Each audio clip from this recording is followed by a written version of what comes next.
Oh, the shark has pretty teeth, dear.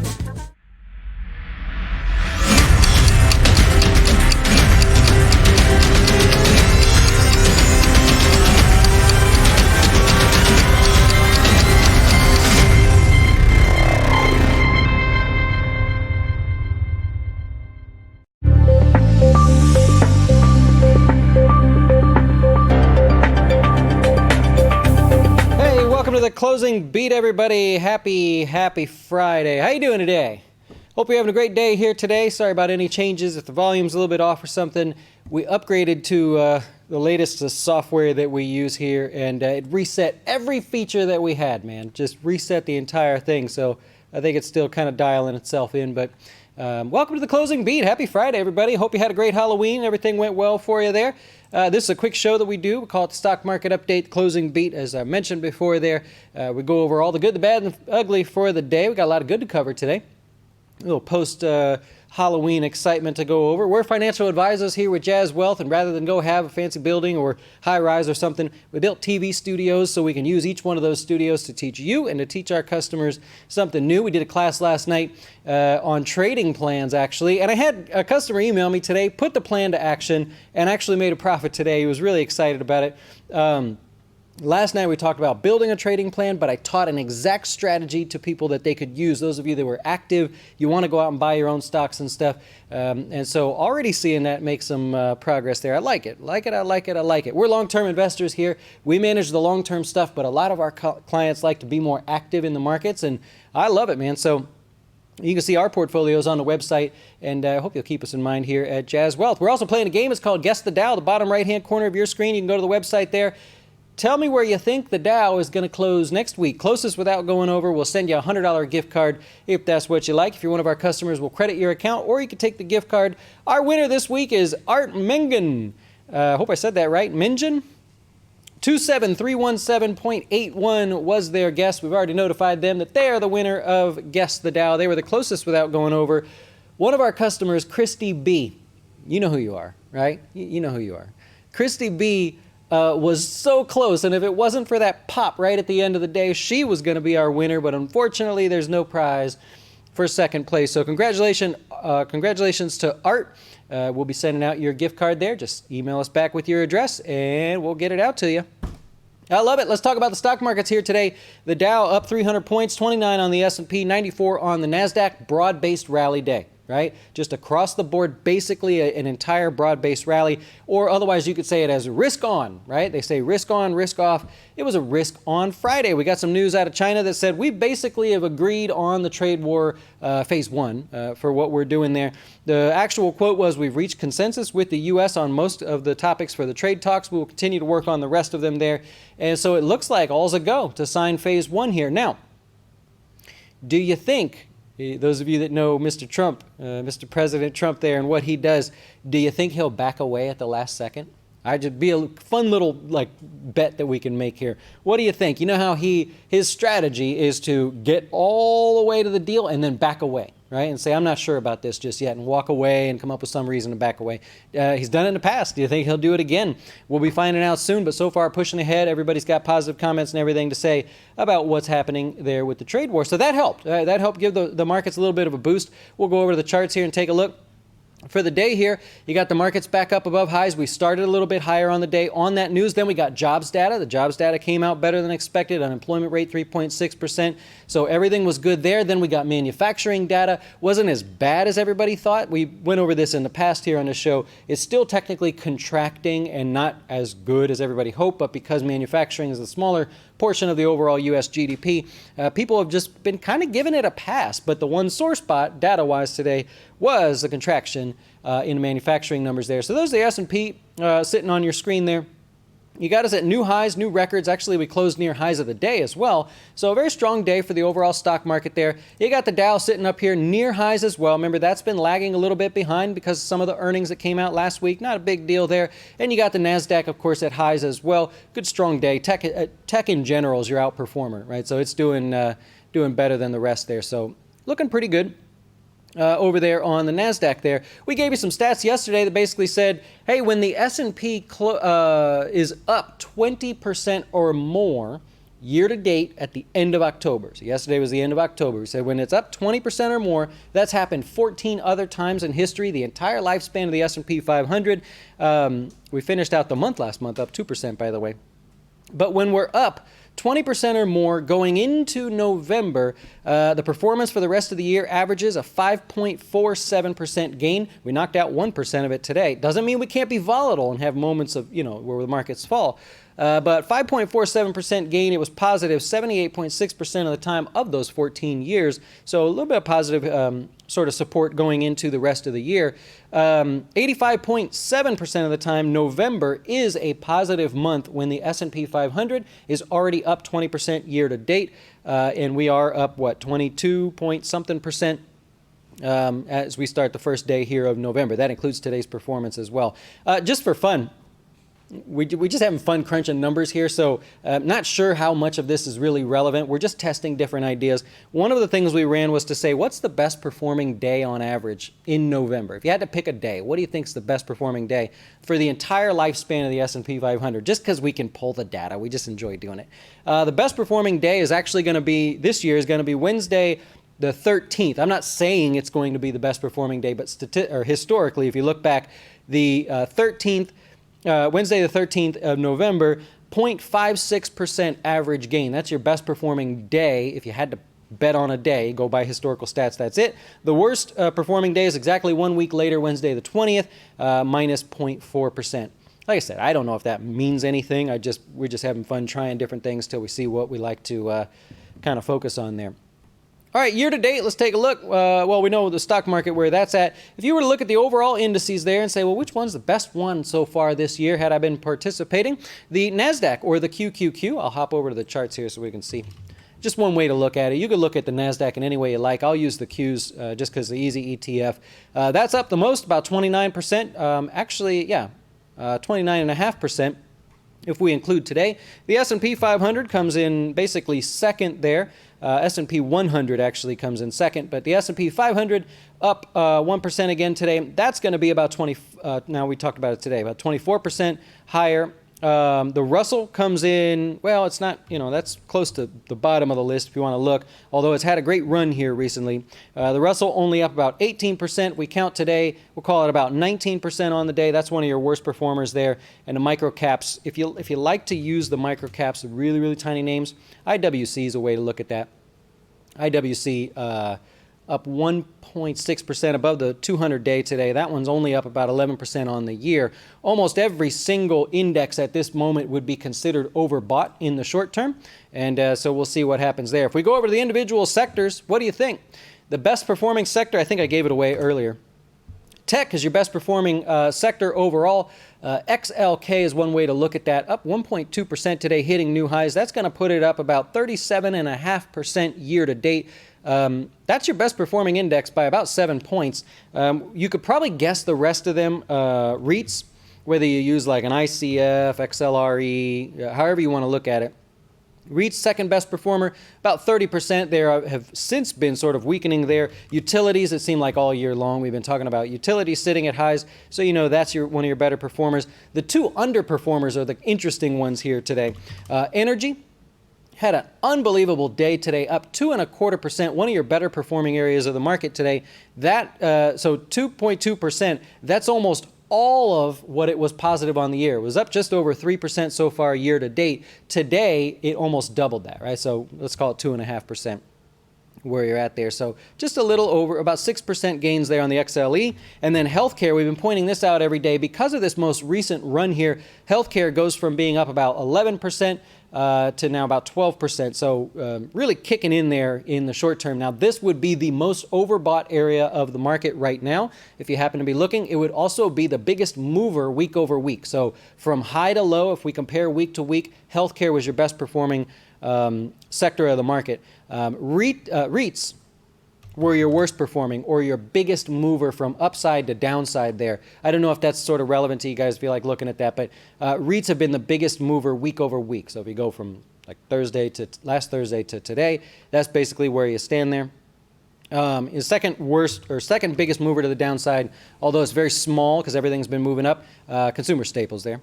So that's pretty much it as far as that goes. I hope that helps. Just a little overview of what's going on there. As for today, what's going on? Industrials broke out of their range. We talked about this over the beginning of the week and last week, saying how there were a few sectors that still hadn't come to breaking out to new highs there. And so industrials being one of those, today taking care of it, up about 2% on the day there. Communication services stocks, there you go, hinting at a little bit of a breakout here now that Facebook is done with their deal. Earnings-wise, moving back towards the highs of those ranges, that range there. Just a small little breakout maybe before it hints at the bigger one there. So I thought that was interesting. We talked about REITs already, but they're holding below the 20-day, right? So we broke below that green line. That's the 20-period moving average. Hasn't been able to get back above that today. It was a little bit weaker, along with utilities. They were a little weaker on the day, just about a quarter point. And, well, no, let me go back. Utilities and REITs because of higher rates. So the Fed cuts interest rates, but mortgage rates are going up. What's going on with that? Huh? Remember last time they cut rates, I did a video as one of our FinTips series to explain why does the mortgage rate, 30-year mortgage rate, go higher when the Fed cuts rates, like in the short term, right when that happens. Why does that happen right there? So all inflation-based, and we covered that in one of our FinTips videos. I think it's been about 3 weeks since we covered that last. Yeah. All right, let's cover some individual stocks here. Do you like Alibaba? Do you? Alibaba shares were quite volatile today. Finished down just a little bit on the day. They reported earnings. They beat on earnings. Revenues came in better than expected. They actually beat earnings by like $2.50, something crazy like that. They said that even though China's slowing down and everything, the usage on the mobile devices over there is just doing great, helping their overall performance. So Baba started higher but finished the day ultimately a little bit lower. No big deal there. Colgate Palmolive, a little bit oversold in the short term there, lost 2.6% on the day. They beat on earnings, missed on revenue. They said that the one sort of bright spot for them was they were able to charge higher prices overall, which helped their organic sales look a little bit better than normal. So higher prices gave them a 4.5% uptick in organic sales for Colgate Palmolive. And you saw that in the conference call there. You saw that grab a little bit of interest as people got to digest that. So it closed well off the lows for the day. Also, the fact that this stock is quite discounted in the short term, being one of the bigger names. You saw people just dive in and say, hey, everything else in the market's going well. Let me hop on over there and see what's going on as well. Pinterest beaten down today, almost 20% losses on the day, although it finished well up off of its lows. It's basically right back to its IPO price there. Slowing sales growth.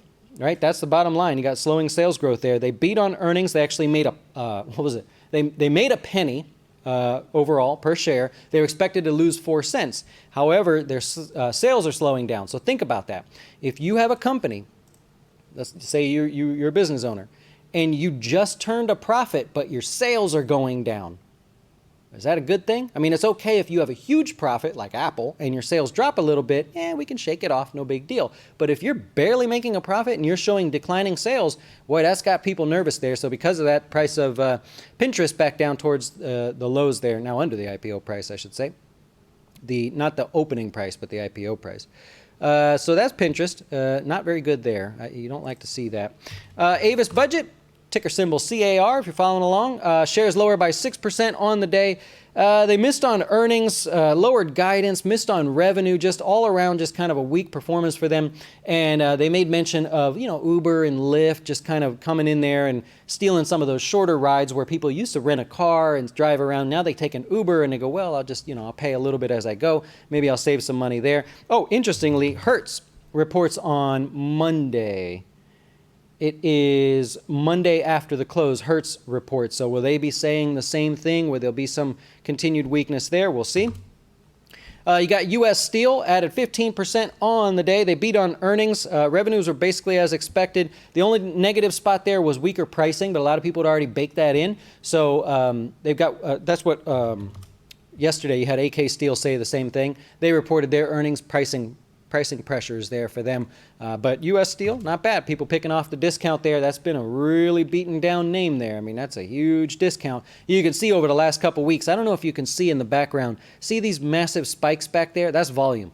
That's people rebalancing, adding more. They're taking money out of their profitable positions, moving them into their less profitable positions, and U.S. Steel would be one of those. So that's a direct benefit of extra volume. Think about if you have like a portfolio where you say 50% is going to be in Apple and 50% is going to be in U.S. Steel, the value of U.S. Steel is going down, meaning you have a smaller percentage than the 50% that you were shooting for. The value of Apple is going up. And so because the dollar amount's getting bigger and the dollar amount's getting smaller over here, now it's like you have 60% of Apple, but you have 40% in U.S. Steel. Well, to rebalance, you take some of those profits and put them over here to put the scales back together. That's the easiest way I can explain it. Now imagine that on a massive scale. Mutual funds that own all these positions, they got a lot of winners, not a whole lot of losers unless you're in the energy, steel, kind of healthcare space.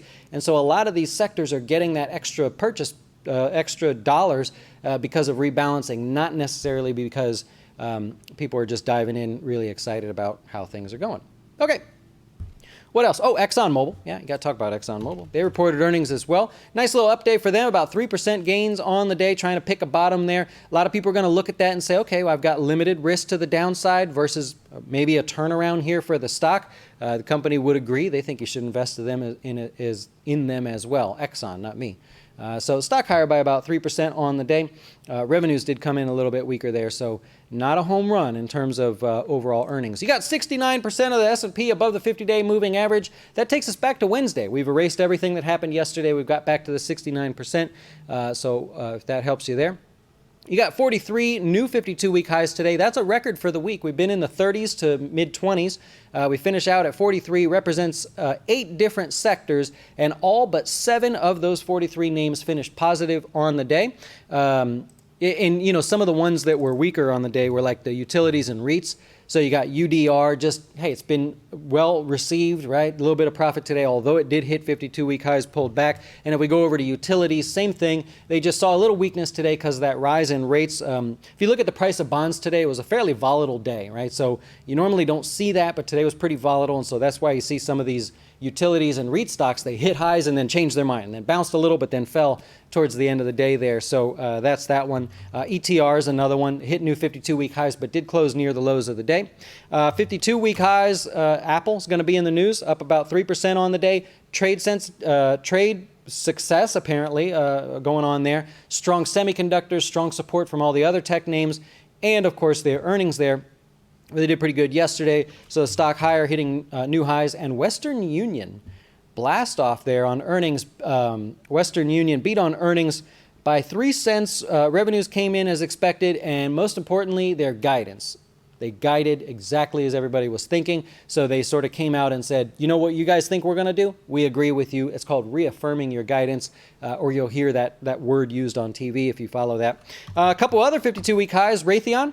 Been plugging along, doing well in the defense sector, and United Technologies in the same space there, also doing well. That's helping support that overall defense sector there and looking good. Our defensive fund's doing quite well thanks to some of these names really kicking it into high gear lately. All of our portfolios right on our website.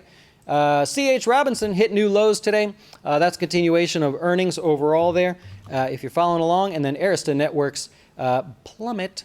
That's 25% to the downside there. Not good overall, and they lowered guidance going forward. Remember, guidance is the focus. If your earnings are great and you want to lower guidance a little bit, you've been getting a pass this earnings season, but if you haven't hit a home run and you're lowering guidance, you've been beaten to death there. All right, one of our stats plays, TRV. We're past the days, actually. It's over 5 days here. Did not make it back to that line. I just thought it'd be fun to follow it because it seems like it's still trying to get up and going there. So checking in on that. Basically a flat day for them, not much going on. Got a new one here for you. Centene, lost a little bit today, but 55.8% of the time, it's lower by 1.45% going forward from here. So if we just have a little fun with this and we say from here down to 1.45, let's call it 51.46. This is the magic line to gain, which is not too much further to go from where it closed today, but it is negative 55.8% of the time once it's when it finds itself as extended as it is currently. We'll track that one there for you. Finally, we got mortgage rates. I just wanted to show that. Can I show that? Yeah, we can go over here and show that. So here is on the screen there, you got the 30-year mortgage rate and you got the Fed interest, the Fed funds rate, or at least part of it. I can only really show one piece of the puzzle there. So rates ticking lower here, mortgage rates heading higher. Let's zoom in a little bit further so you can see There you go. Check it out. So this hasn't been adjusted yet to show on the shorter term time period. But look at that. Rates ticking higher when rates are Fed has lowered rates. And now you know, right? You go back and check out that video. It's all inflation based. And what's going on? A little bit fuzzy there. All right, so there you go on that one. In other news, President Trump moving to Florida there because of his he doesn't want to pay taxes anymore. What's going on with that? Can I hit this button right there? Let's see if that fixes it. Well, that made it worse. Sorry, that made it worse there. So Trump moving to Florida, and the last thing I mentioned here today before we take some of your questions is Elizabeth Warren's Medicare for All plan. So she wanted to do this whole Medicare for All thing. Everybody says, well, how in the world are you going to pay for this, Miss Elizabeth Warren?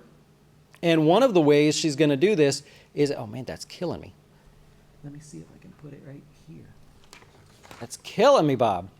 One of the ways she said she could pay for that was a whole list of things, how they're going to tax you to death.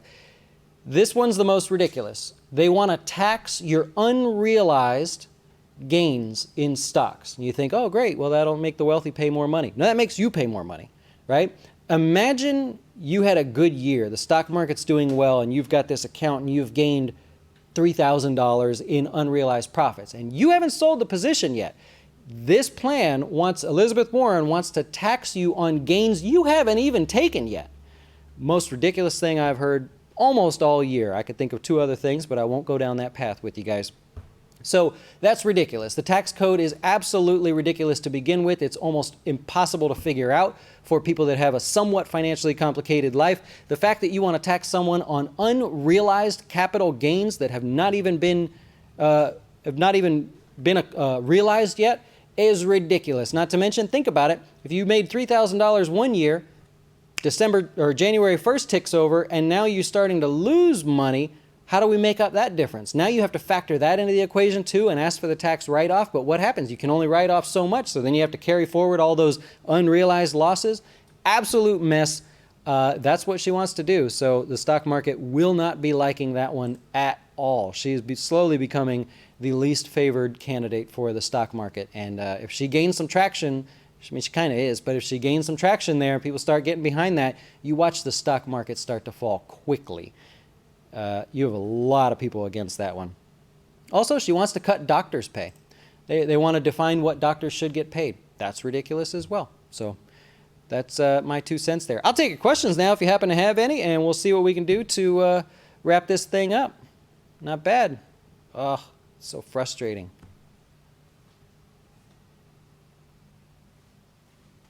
Let's try that. See if it changes. It just kills me. Sorry. All right, what do we got here? Can you do a video on investing every day versus weekly? We did a study for customers to show the exact day of the week that you should invest to get the most bang for your buck if you're going to be breaking it down week over week.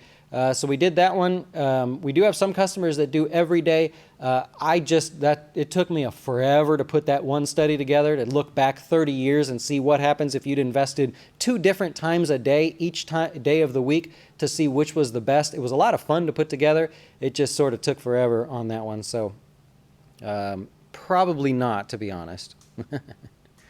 You're holding the Apple 230 puts there. Let's see what you got. We'll go over to the charts here.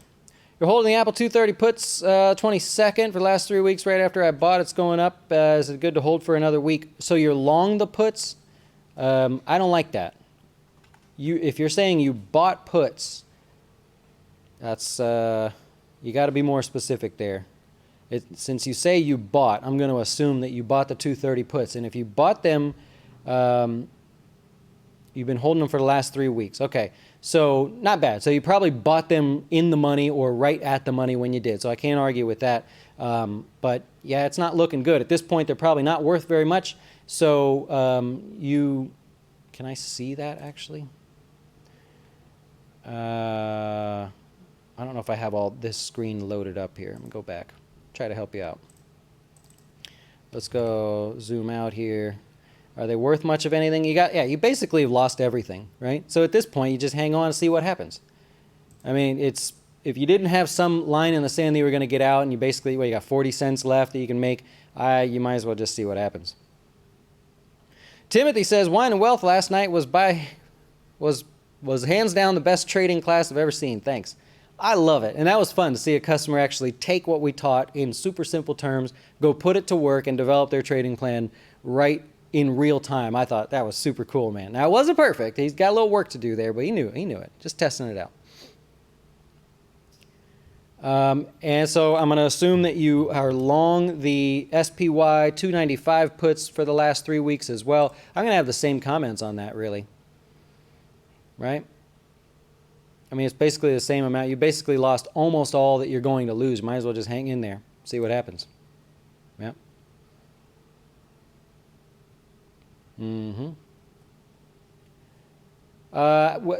So I don't really like to make comments just randomly on stocks. So if you own it, or you're trying to buy it, or you want to sell it or something, be more specific with me to help you out there. Twitter's just extended in the short term. We covered that one the other day.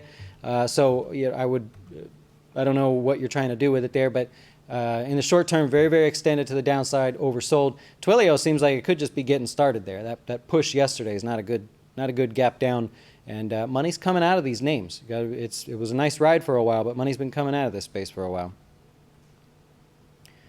Can you talk about Fitbit being acquired by Google? Yeah, they are. 2.3 billion, I believe, was the thing. The rumor came out the other day. We mentioned that and put it in the scroller the other day. Today, it just basically becomes official. So there's not much else to say about that. As far as I know, the deal's being done. It's happening. If you own the shares, congratulations. That's a great move over the last week. Yeah.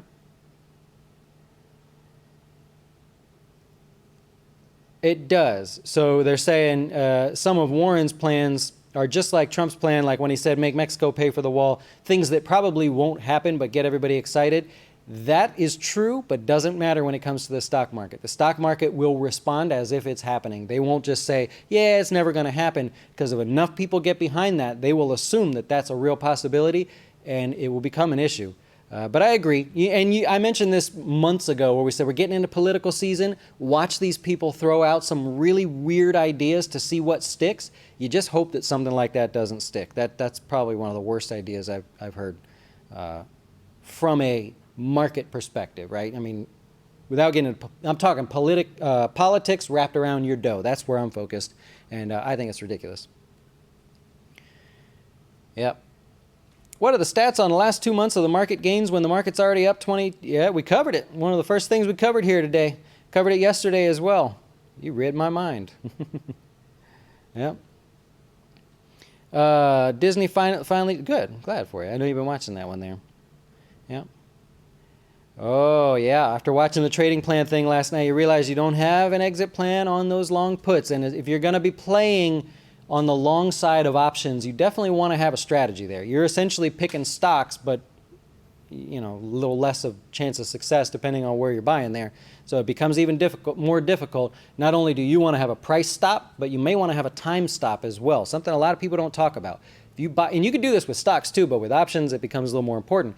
You do something where you think, I say the stock's going up and so or down, so therefore I'm going to buy at the money puts on some day or whatever, and then you go, if the stock doesn't fall within 5 days, then I must be wrong. I'm going to get out of the trade, right? So you might want to have a time stop in there as well. So there you go. You should do an options class. Think your viewers and customers will appreciate it. That's actually next Thursday. We're going to do a series of them, and we're starting. You can see the classes on our website, by the way, the topics. But next Thursday is the options class. Yeah, because of popular pushy demand, we're going to start that process with the basics next week, and we'll pick it up from there depending on how people like it. So absolutely, options classes we'll be doing next Thursday night in the Speakeasy. Actually, I'm going to probably do it over by the other screen there. I want to write some stuff down with you guys. Jeff Bezos, how much he would have to pay, Bill Gates, how much he would have to pay. I mean, it's ridiculous. I mean, I know they're not going to be for it, but it's a lot of money they're going to have to pay. I don't care about them. I care about me. What if I have unrealized gains? Think of all the people that have gap accounts. You're saving for retirement and you're using just a regular individual account, and you're year after year, you're doing well. More and more tax you got to pay. Absurd. Yep. People in the chat told me to invest in the Roth IRA ASAP, even though I want to wait until the market is not so high. What are your thoughts? We're actually going to be playing with a new idea here, but the idea is you're going to start, and you're going to start contributing whatever it takes to get to your goal. And then when the markets fall, you can contribute more, or you can up your contribution. It's sort of an odd hybrid timing the market thing that most people don't have a problem with. So if you're putting away $50 a week, you do that, whether the markets are up or down, 50, 50, 50, 50, whatever. But then when the markets start falling, maybe you go 55, maybe you go 60 or something. So one of the things we're toying with is the idea of, and it was a customer suggestion, was some sort of alerting system where you could see, business as usual, or hey, time to add more or increase your deposits and things. So we're playing with some ideas over here. I love it. Something's wrong with the camera. It's not you guys, by the way. It's like blurry. Yep. That's it there.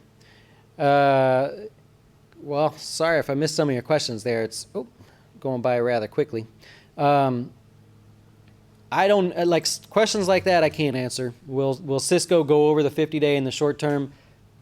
I don't know. There's no reason it should, unless there's some kind of news or something. You can see it's tried and hasn't had very much luck. So I wouldn't be too optimistic, but I'll cheer it on if you own the stock. Yeah. I love it. I love it. I love it. We watch very closely on the rulings against the SEC. We actually have alerts set for that because we're SEC registered financial advisor, which most financial advisors don't bother to do that. For us, it was a win. And so we're always watching those rules because they change one little rule and we don't know about it, we get in big trouble. So you can bet you not only are we watching that, but there's a lot of things up for discussion in the community right now about that. How do you measure trade volume? Like how to define high and low? You just put it on your charts. I don't put it on mine, to be honest. So if you look at the charts here, the volume is back here. You can actually set an average if you'd like so that you can just very quickly see a line and realize if it's above or below average. I just look at it. I mean, I don't like extra lines on my chart, but that's how you do it. You put it right on there and you can look at the average volume for the day and see if it's above or below.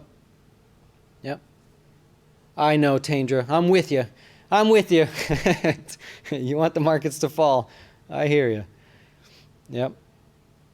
Yeah, there you go. Yep. I love it. I love it. All right, I'm going to wrap it up there. That should be the end of the day, the end of the week. I hope you have a great weekend there. Thank you so much for everything this week. And again, congratulations over there to Art for winning Guess the Dow. If you want to play along for next week, you have until tomorrow at lunchtime to do that. Go to the website. No strings attached. It's not a marketing game or anything like that. We just play a game. Whoever wins will send you a $100 gift card. We're going to keep that going for a while. So you enjoy the rest of your day and your weekend, and we'll be back on Monday. Enjoy. Hey, wait!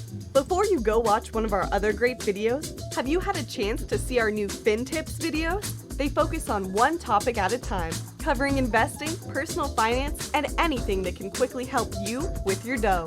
Best of all, we'll keep it real short, because we know time is money.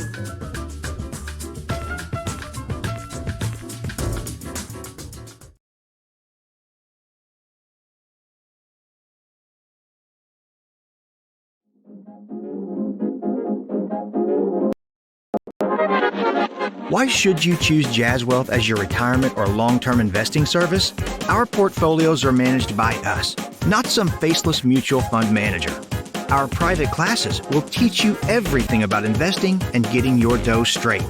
Best of all, our fiduciary standard means your best interest comes before ours.